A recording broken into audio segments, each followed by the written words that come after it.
Growing up, mindfulness and that terminology wasn't necessarily that something I was so familiar with, but as I got into psychiatry, started learning about dialectical behavioral therapy, I really realized that mindfulness is just so important. And I was reading through DBT and the different skill sets associated with DBT, and I was like, wait a second, this is what I grew up with.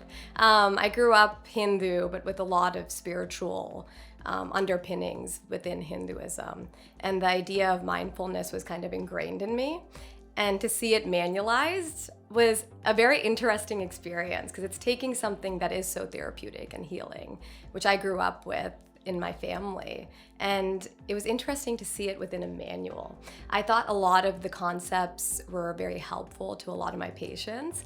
And I think there's still more that can be done to expand on some of those concepts within DBT.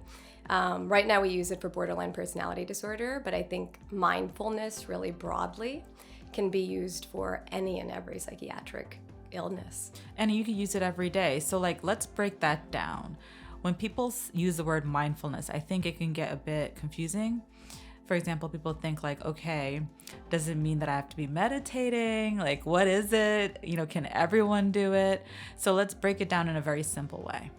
Yeah, so mindfulness, very simply put, is being completely immersed in the present moment that you're in.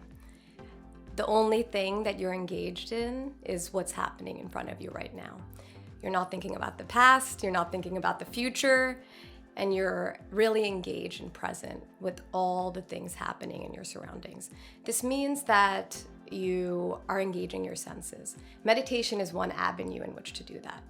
But you can really do anything mindfully.